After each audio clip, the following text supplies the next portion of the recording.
Bismillahirrahmanirrahim. Tunggu saya di Pilpres 2019.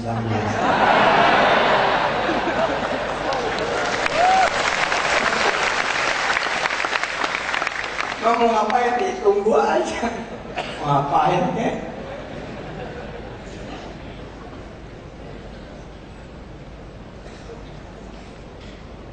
Ini memang perang asimetris. Dan dilala yang berakting ini semuanya sempurna gitu. Saudara tidak tahu apakah orang itu kepleset ngomong atau memang disengaja. Nggak ada yang paham. Nggak ada yang paham loh. Orang itu benar-benar kemudian akhirnya memutuskan A dengan sadar tanpa acting atau dengan acting. Ini perang asimetris. Karena itu saran saya, sebagaimana mereka juga tidak menganggap Islam wal muslimin, ya kita juga nggak usah menganggap ya.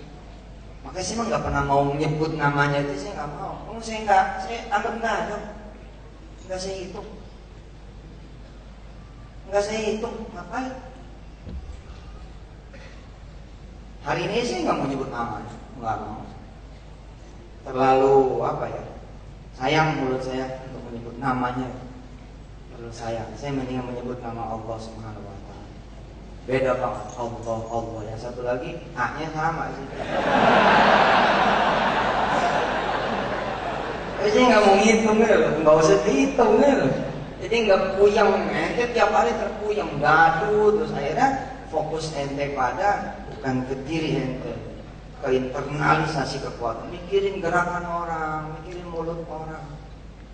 Saya lebih suka misalkan dia ngomongnya di mana, misalkan di mana itu di Kepulauan Seribu. Saya lebih suka berangkat ke Kepulauan Seribu, bakar ikan di sana. Iya, jadi sonder. Saya kalau cerita sakit hati itu dari dulu sakit hati. Ada zaman dulu kan ya. Ganti camat, ganti wali kota, kapolsek ganti, kapolres ganti, ya toh? Apalagi sampai kapolda, itu merasa penting datang ke masjid, bersilaturahim sama umat Islam. Beberapa dekade yang lalu, ketika mungkin saudara-saudara masih pakai pampers ya, masih jalan ngenggang gitu, ada kalimat yang lumayan bagus sih. Umat Islam dideketin kalau pas mau pemilu aja. Itu masih mending. Kalau sekarang itu nggak dideketin sama sekali, nggak sakit hati. Saya mah sakit hati. Zaman dulu belum diganti aja udah sowan, saya nanti akan ada di sini. Sowan zaman dulu. Hari ini pejabat-pejabat udah mulai menzonder. Menzonder, tahu nggak menzonder? Meniadakan sama sekali peran. Gua nggak merasa penting datang ke lu gitu. Nah karena itu, ya buat saya juga, oke. Kita tutup aja gitu, nggak usah ada sama sekali. Zonder aja. Tapi dalam urusan kenegaraan, gitu, Bhinneka Tunggal Ikaan, kemerah putihan, tetap kita nganggap dalam urusan apa? Sharing benefit. Ketika sharing benefit kita cari mana nih anak-anak Kristiani yang miskin-miskin, mana sih?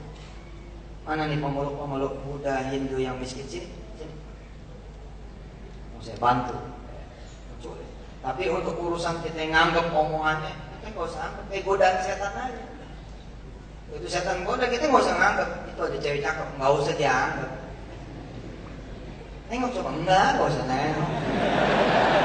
Beneran, udah itu gue lewat, beneran. Iya, nggak usah dianggap. Kenapa ente kejebur di urusan dosa? Karena ente nganggap.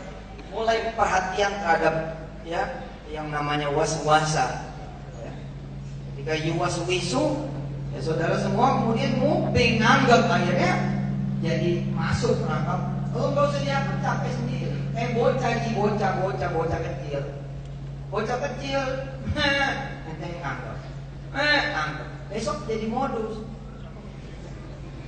Begitu dia nangis, sampai budak lo nangis, mau denger. Akhirnya kan sana nih, gue percuma nih nangis. Dan nangis lagi dia gitu. Nanti akan diperbanyak gitu. Begitu tuh. Mungkin ada juga yang saya bilang tuh, saya posting di Instagram barusan. Ada yang memang secara natural memang begitu.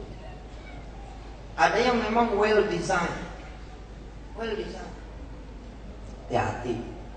Jadi alih-alih kita mikirin gerakan orang, yuk kita bicara gerakan sendiri. Alih-alih kita mikirin perkataan orang, pertanyaannya sederhana, perkataan lu gimana gitu. Yang udah pasti adalah ketika ada komen dari pihak X terhadap pihak Y, itu artinya apa? Gerakan Y membuat si X merasa harus bereaksi. Apa artinya? You are sukses. Gencerin aja lagi gitu loh. Terus aja lagi gerakan sampai dipuyeng. Nah, kita jangan kebalik arah. Kita ngikutin tabuhan genderangnya mereka. Mereka nabuh genderang, kita ikut nari di genderangnya mereka. Itu yang salah. Dan saya tidak menghendaki. Tidak menghendaki itu. Jangan, lu bikin tabuhan sendiri. Kalau enggak rapat kita untuk menghadapi dia, rapat kita menghadapi dia. Apa urusan orang dia gak bakal menang kok. Gak bakal menang gimana? Gak bakal menang selama kekuasaan itu milik Allah.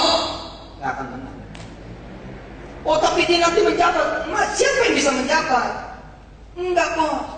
Itu cemeti azab. Buat yang tidak diridhai Allah lalu kemudian dia menjabat satu jabatan tertentu, itu cemeti azab.